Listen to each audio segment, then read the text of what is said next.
All right.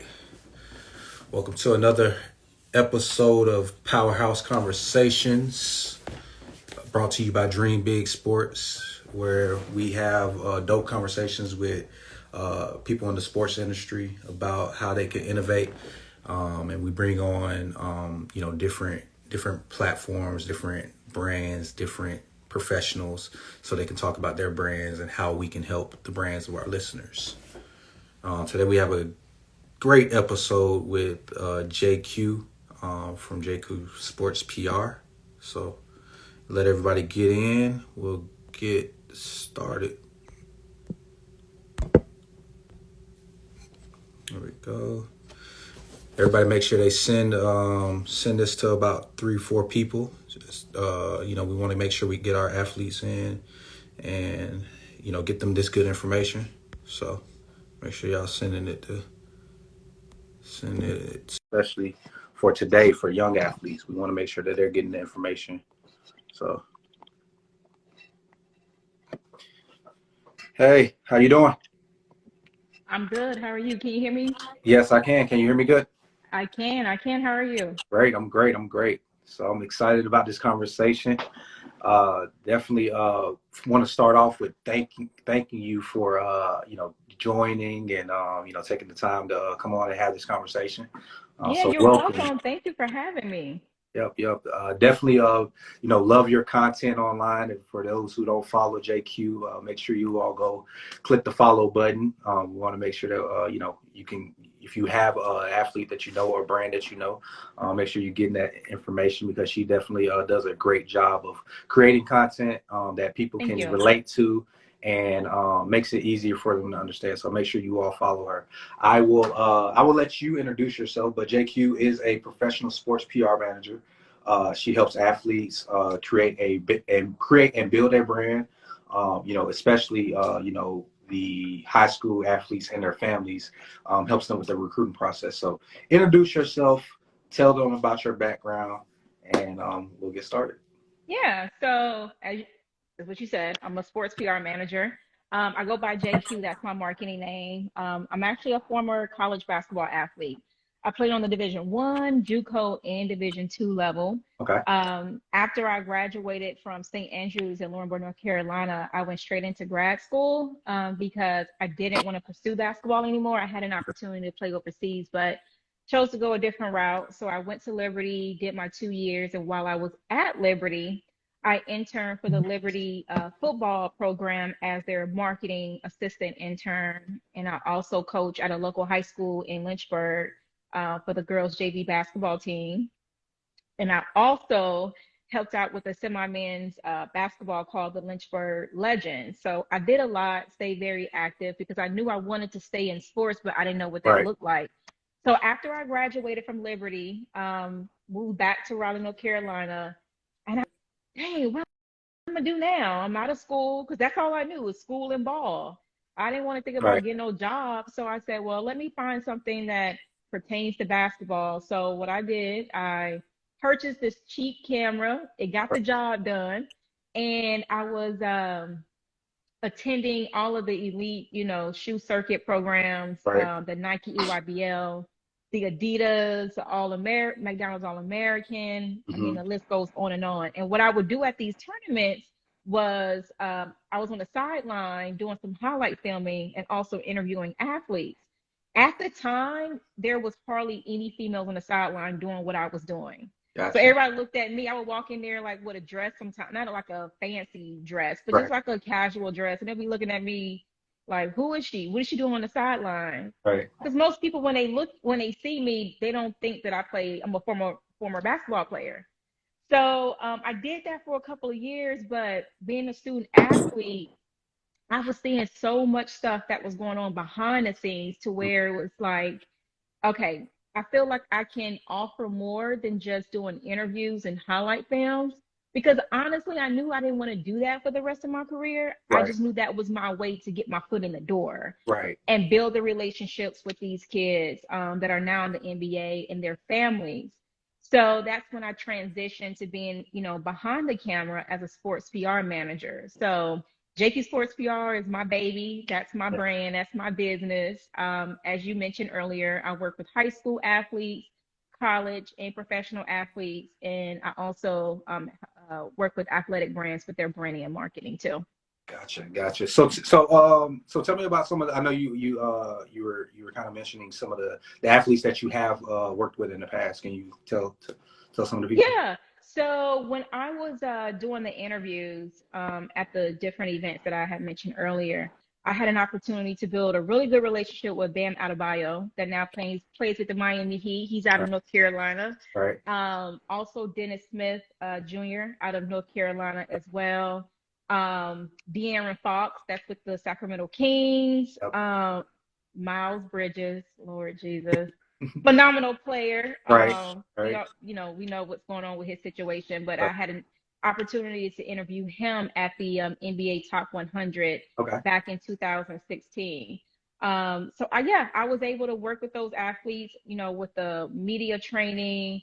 And then I also helped a football player out of the Atlanta Falcons with his event, with his nonprofit charity event here in Atlanta, Georgia, a couple of years ago. I worked with a lot of people, Yep. That's a lot yeah. of athletic brands, and I'm just very, grateful that I was able to work with these young men Yep. that are very talented and really good people. And so, what were some of the things that stuck out to you when you were, working with some of these athletes? Well, like I said, as I was, conducting interviews, there would be times where I would ask these guys questions and they wouldn't know how to respond to these questions. So that's what gave me the green light to think, okay, I could do more than just, give interviews, maybe some Mhm. media training. Right. So that was one of the things that I did notice is that they wasn't getting any proper media training when it was time to do media interviews and just interacting with different people. I also noticed with the families is that even to this day, kids jump around from AAU team to AAU team. So being able to give, families some insight on how to maneuver and how to navigate through this crazy sports world, Right. just noticing things like that, I knew that I could give some great insight, some inspiration and some education to these young kids and families.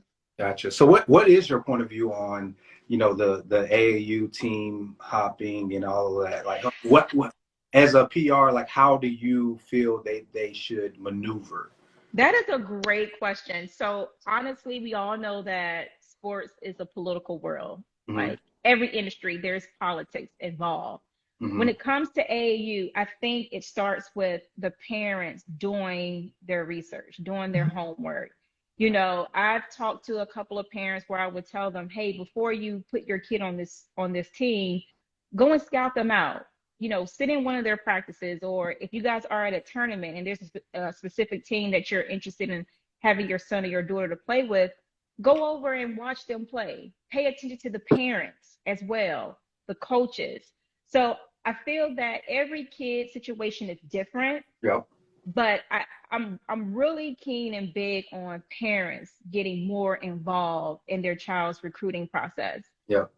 Short story. I'm the oldest of three girls, and I was the first one I had it the hardest. So I was the oldest that went off to college, and my parents, neither one of them went to college. They played high school sports, but they didn't know anything about the recruiting process. Right. So they kind of had to educate themselves, and they made some mistakes, bumped their heads, during the road or whatnot. And when I look back on that, that's what gives me the passion and the push and the drive to educate these parents. Now, don't get me wrong, just because you are involved, you get involved with your child's recruiting doesn't mean it's going to be easier. Right. But I feel like as a parent, they need to step forward and help their child and guide their child throughout the process. And along with getting some outside opinions and things like that. But the AAU has become very political. I mean, social media doesn't help at all either. And the just being inside of what's going on, I hear so many Yeah. stories and I cringe. Right. I hear parents that say, "Yeah, I went to this AAU team because the coach is promising my son playing time." mean, of course, the coach is going to tell you that. Shit, college coaches would tell these kids that, Right. right? Right. So it's just really doing your research and educating yourselves on how this game is ran, because it's a doggy dog world out Right. here. And I just, honestly, like I said, just having parents getting involved in their child's recruiting, and just, like I said, every kid situation is different. Just because you play on a shoe circuit doesn't mean you're going to get recruited, because Right. there are some awesome independent programs out here that are getting these kids to the next level. Yeah, and so and that's what I was gonna ask you about. Like, I think a lot of them jump to the names and they go to the Mhm. names. It might not be the best situation for them, right? So, Mhm. differentiating the opportunity from the names and the what's gonna look good on social media. I think that's probably a really big thing that they have to navigate right now.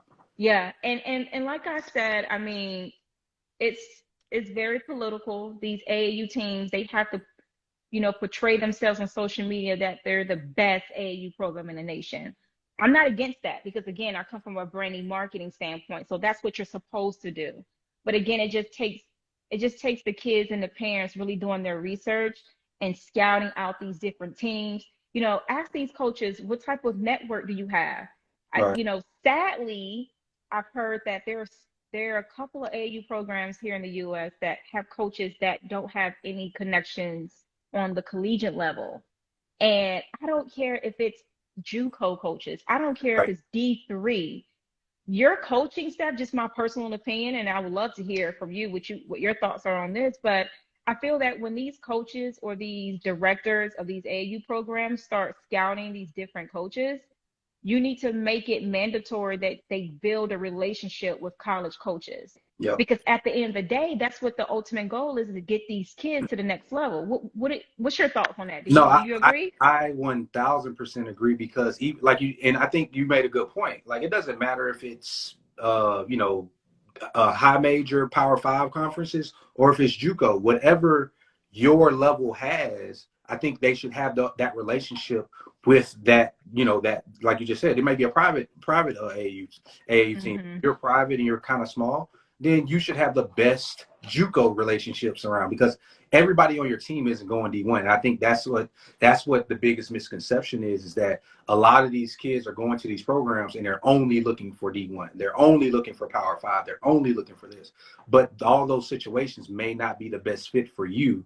So if I'm a smaller AAU program, maybe I'm not there yet. But I do Hmm. have relationships that I can get you at this JUCO. I can get you at this D2. I can get you at this HBCU. Like, Hmm. actually that's a niche that some AAU programs should probably try to go into. I'm not trying to go for this power grab, and I may want to go and I'm going to be the best HBCU AAU program there is. I have a relationship with all these great HBCU programs, Hmm. or it may be I can find you a great D2 school, but everybody wants to go and grab. Oh, well, I can get you to a D1. So I'm one of them. So so like I said earlier, I worked myself backwards. I started out of high school going to a Division 1, Mm-hmm. JUCO, and then Division 2.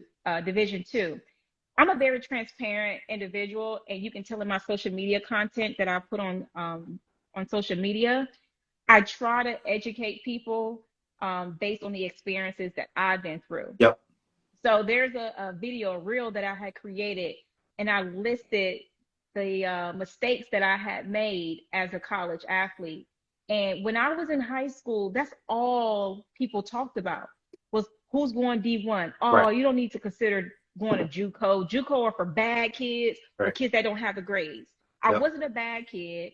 I had great grades, but I'm listening to everybody else saying, Jake, Jaquese, you're too talented to go to a JUCO or Division 2. So in my head, I'm thinking, oh, I'm only considering D1.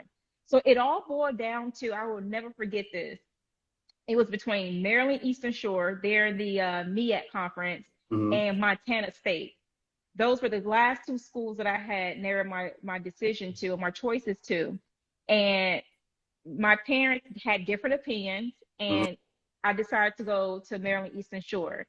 It didn't work out. found myself, entering the transfer portal, went to a JUCO in Texas, did my thing.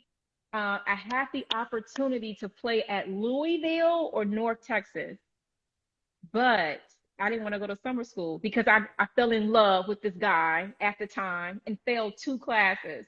So I said, I'm not going to summer school. I've never done summer school before. So I had to go to a Division II school, but I look back now and I said, I wish I would have really, analyzed the situation and did what was best for me instead of what everybody else was telling me. So I tell kids all the time, do Yep. what's best for you. Go to a program that you can make an impact, not because you can walk around campus or brag to your friends, hey, I go to Right this back home. school, and you're probably sitting the bench anyway. Right. So Yep, and so actually in the comments, my friend John J. Jefferson, he is a product of junior college.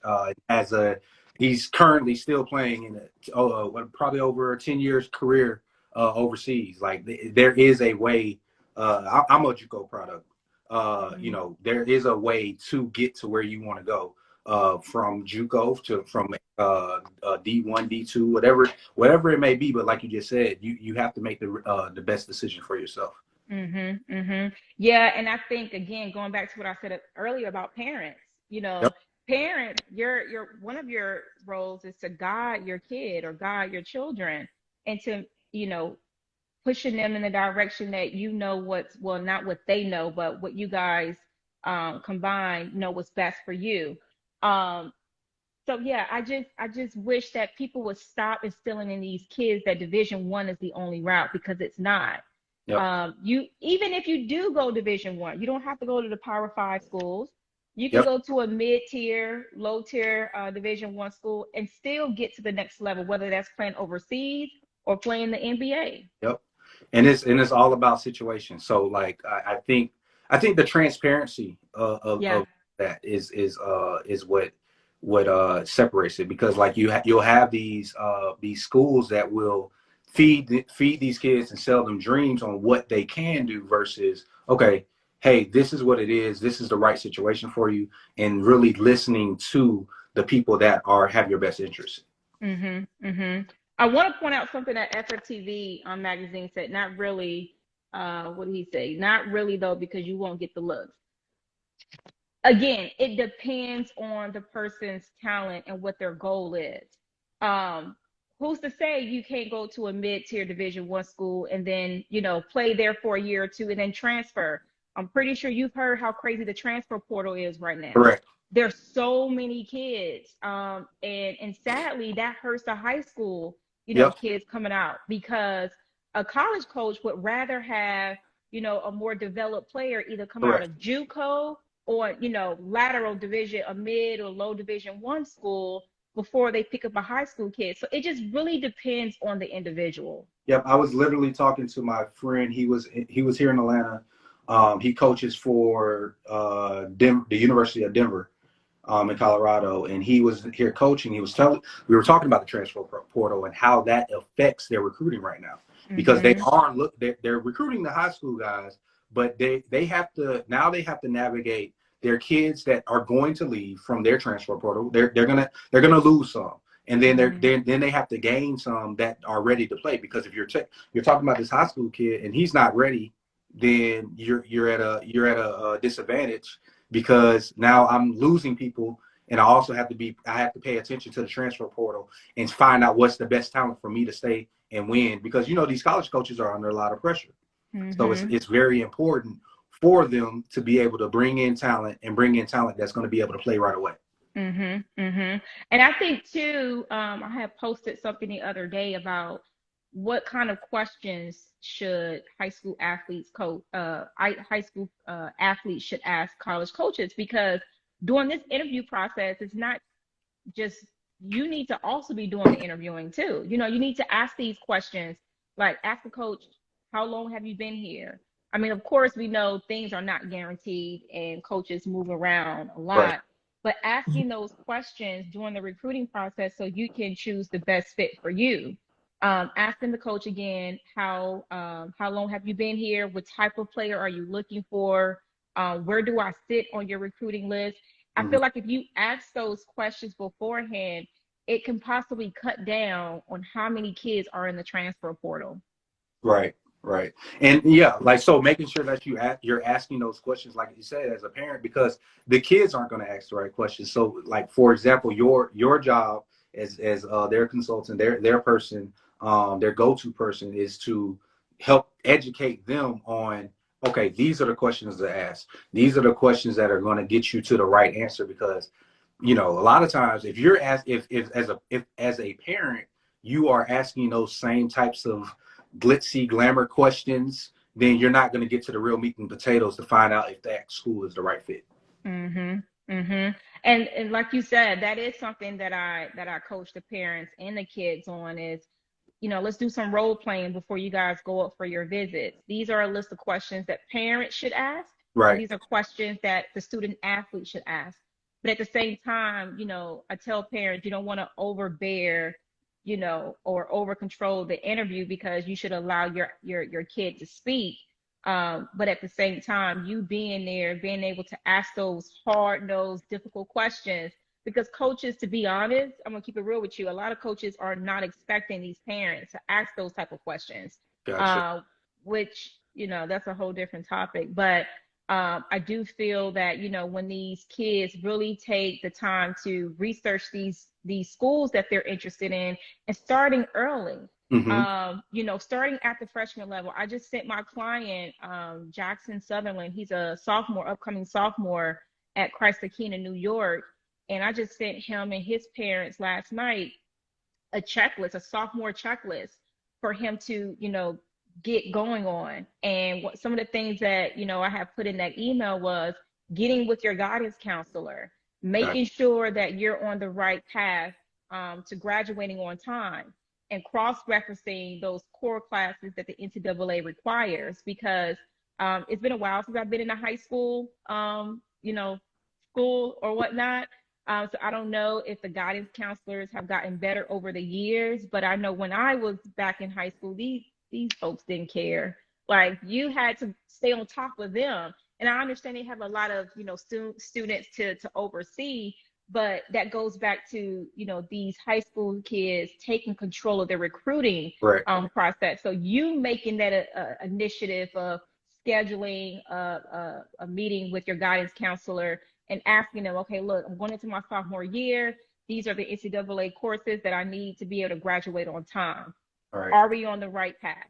Yep. Also, having a conversation with your high school coach. You Right. know, the coach, doesn't know if you're really trying to get to the next level. So you have to have that conversation even before the season starts. So that way you're setting that expectation. Okay, coach, this is what I'm looking to do. I'm not sure how I fit into the system just yet, but just know that I'm gonna put in the work that I need to put in so I can get to the next level and also get some scholarships.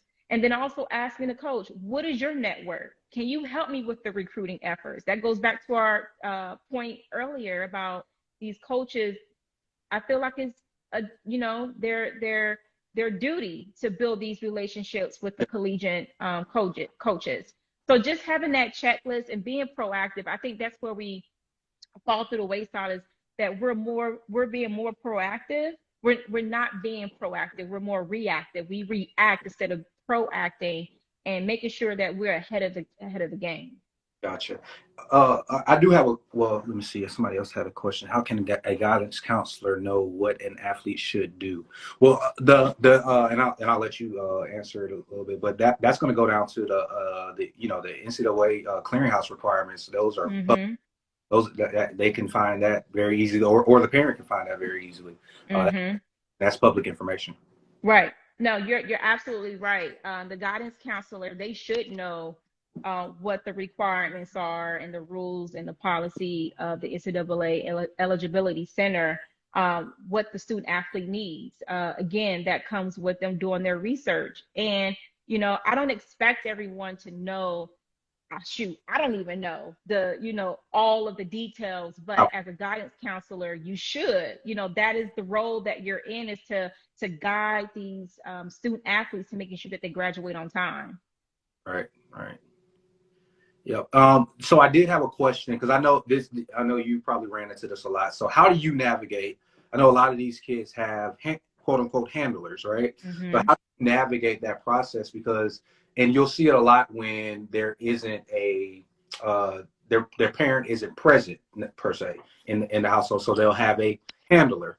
So how do you navigate that? Because you're like what you do is basically what to help that parent navigate that process, but I would think that a handler isn't necessarily that welcoming into bringing you in, or have you seen that?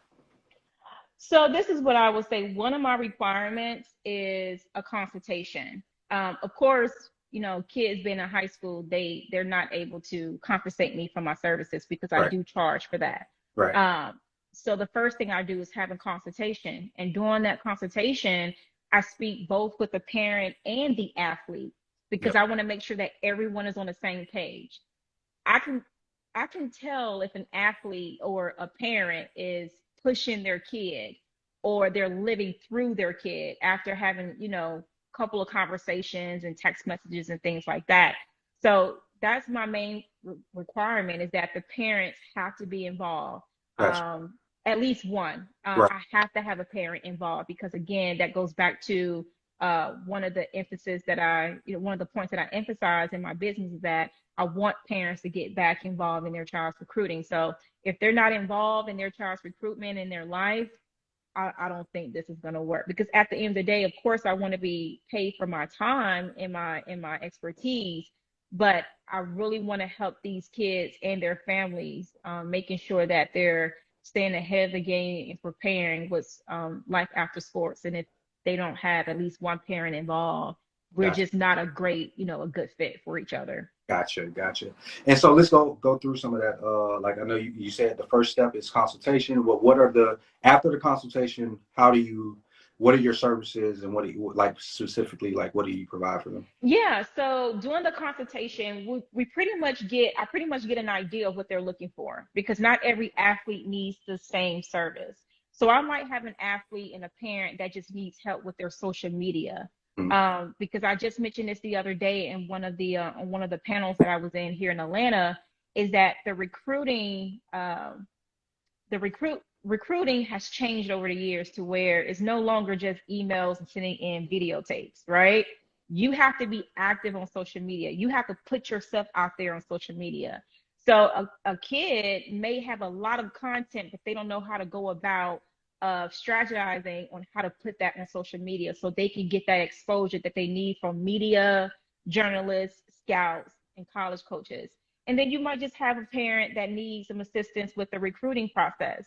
They don't know where to start. And Right. it's so much information and resources out there to where it can be overwhelming. So having that one-stop shop, which is what JQ Sports PR provides, it just makes it a little bit easier to retain and follow. So once we're on the call, we speak, we discuss on what they're looking for. What I offer is, different packages based off their budget. Because I do realize that especially single parents, their, funds may be different from someone that's, a child that has both parents in a household that makes good Right. money. So I base my packages based off what their budget is. Hmm. And then I create what's called a service agreement, which is the same thing as a contract. I just don't Right. like using that term because sometimes it can be a little off-putting or Right. intimidating. So I Right. use the term service agreement because it sounds a little bit softer. So we Right. go over that in detail, and then I allow them to choose, if you want to work 4 months, 4 months is the minimum, 4 months, 6 months, or a year. Right. And then we just go through that. We have check-in calls once every 2 weeks. Um, I'm staying on top of the parents and the kid, just making sure, hey, have you guys done this? Hey, here's a tournament that I think will be good for you guys to be a part of. Mhm. I can send off your article to one of the journalists that I know here in Atlanta or in New York.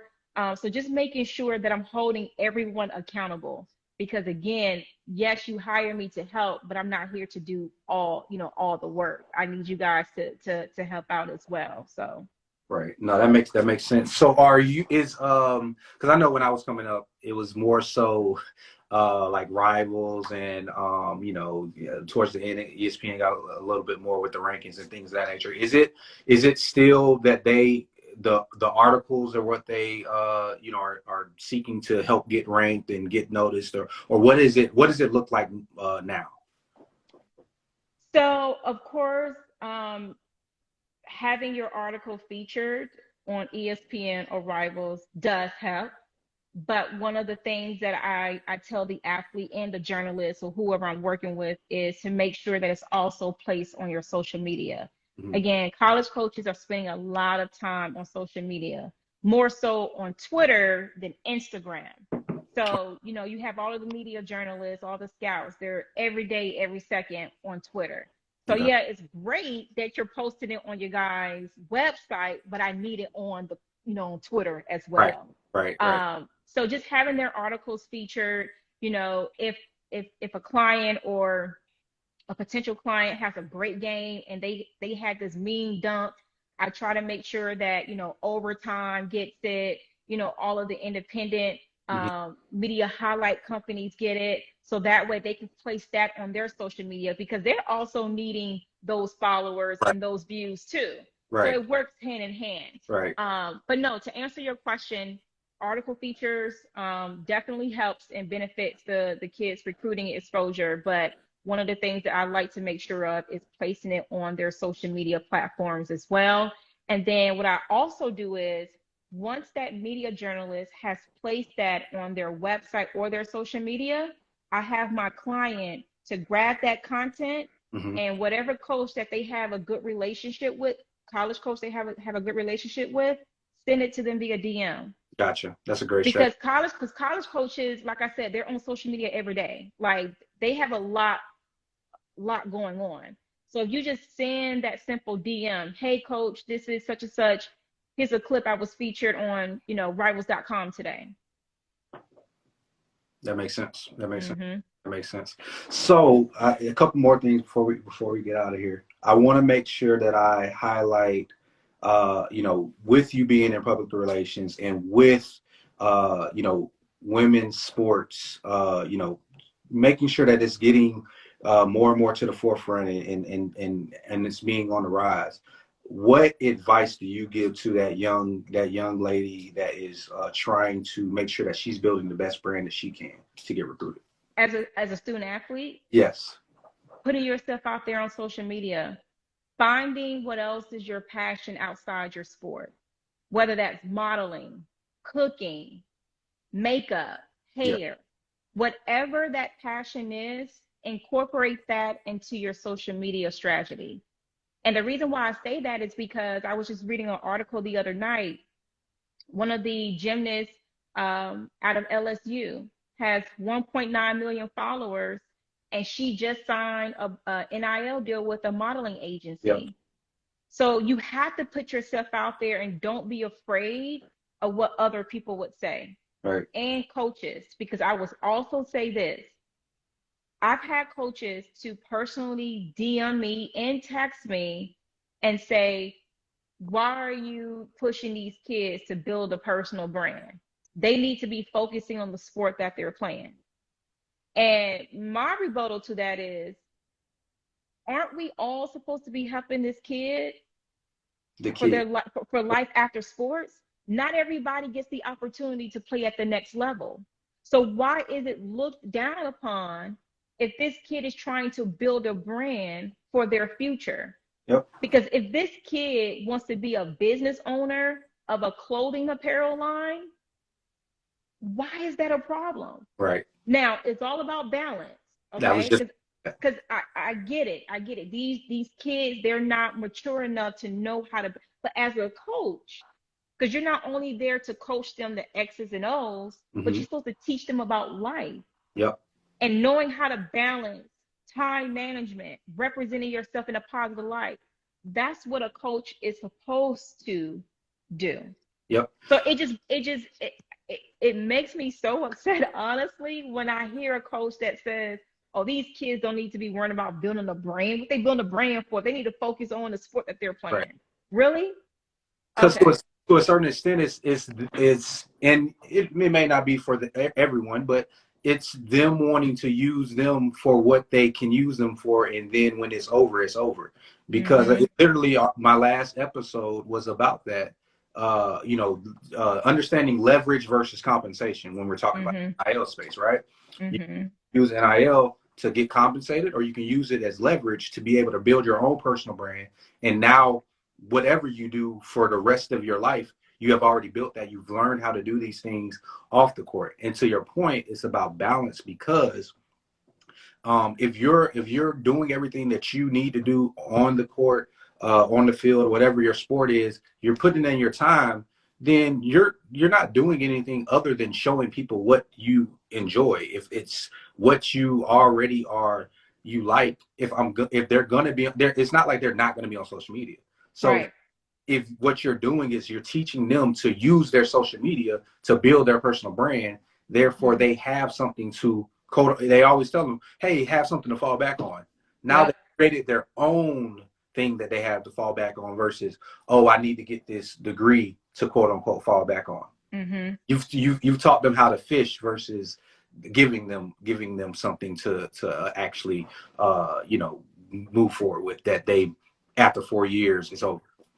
Yep. And I like the point that you just made about the NIL is not for everybody as far as compensation, but you Yep. also have to use that as leverage. Yep. And I get it. You may not be the top star, top athlete on your team, but that doesn't mean that you don't take advantage of the NIL deal, right? Because you want to, again, you want to have something to fall back on. And so going back to your question, what can a young female that's in sports do to put themselves out there is don't be afraid to promote yourself on social media. You see a lot of WNBA players now that are getting deals, endorsement deals because they're broadcasting themselves outside of their sport. Yep. And I think that's huge because like you just said, brands will latch on to you because of your interests versus what you quote unquote like. And like you just said, they may not be the star of the team, but they may have the most personality on the team. Mm-hmm. But when you're talking about marketing and everything from that standpoint, it's about the personality. If I can Mm-hmm. market you and I can brand you, regardless if you're scoring 30 points or 3 points, Mm-hmm. I if you have personality, then as a brand and you like my product or you like a product similar to mine, then I can have some synergy with you and attach my brand to you. So I love your point about personality. And the reason why is because people relate to people. yep, So if you have the personality to where you can get people to trust you, brands are going to notice that.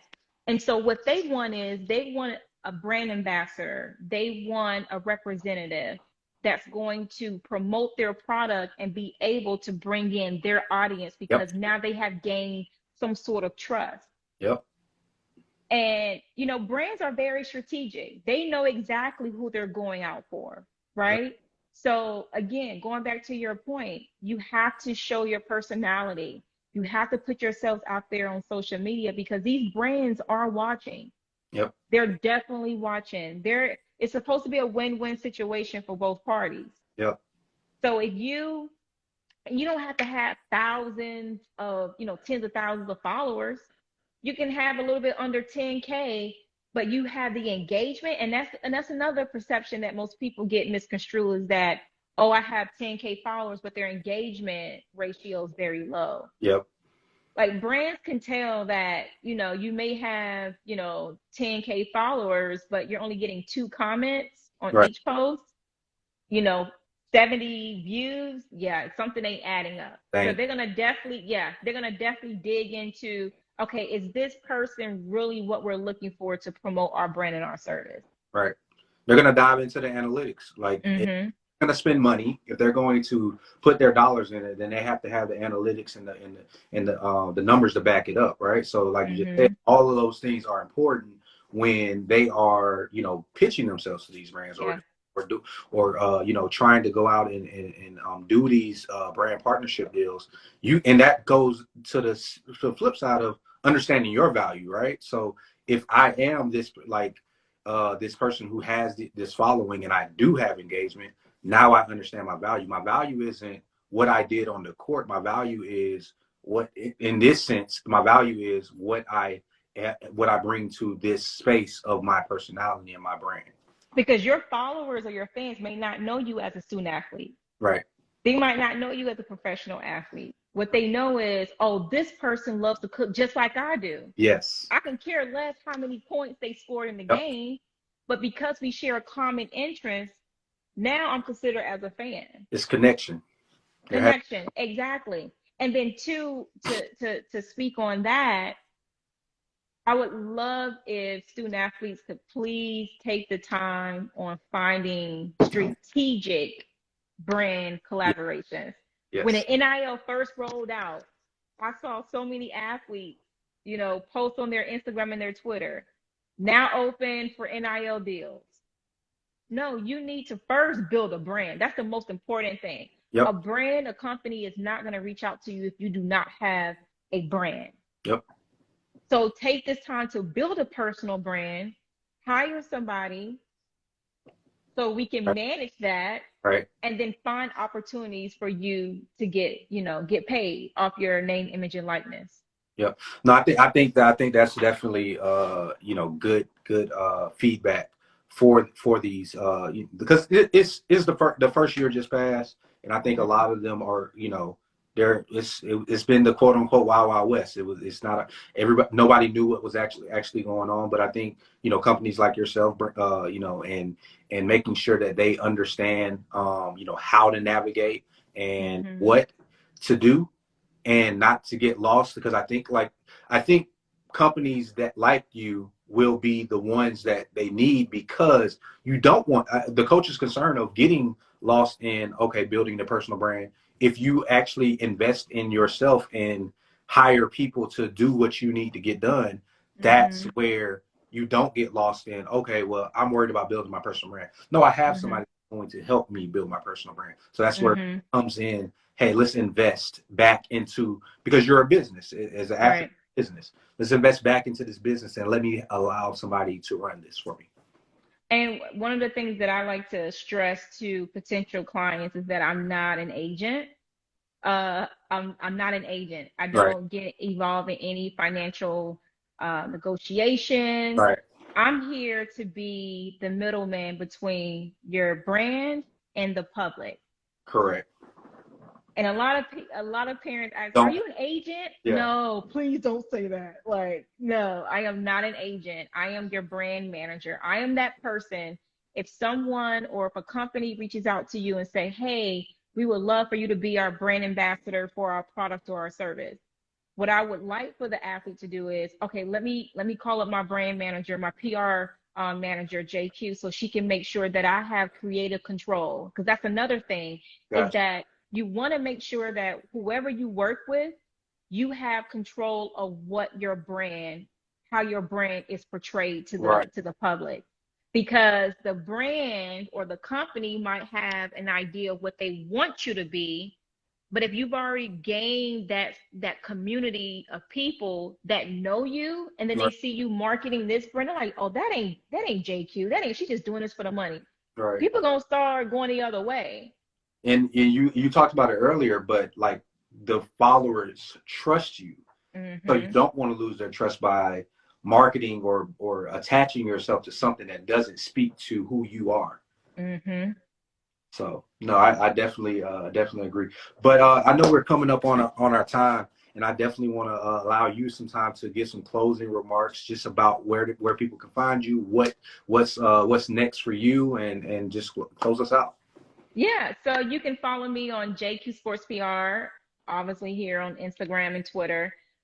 You can also reach me via my website, JQ Sports PR. I have a questionnaire or a form that parents and student athletes can fill out. And yeah, I think when you come across that time in your recruiting journey where you feel that you need a PR manager, to really understand what comes with that. Like I'm not going to tell you, oh yeah, you're definitely going to be elite D1 athlete tomorrow. No, it's a process. So understanding that building a personal brand is a process. Things doesn't happen overnight. You have to put in the work. And I'm that type of PR manager that's going to hold you accountable.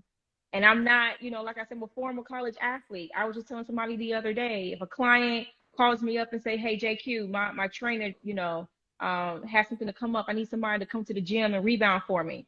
You best believe I'm going to be there, because that's the type of relationship that I like to have with the athlete and the parents, is that, no, I'm just not handling your brand, but I also want to be there as a friend, or, somebody that you can Right. ask questions and get an honest opinion, whether you like it or not, because I'm going to give Right. it to you raw, Right. right?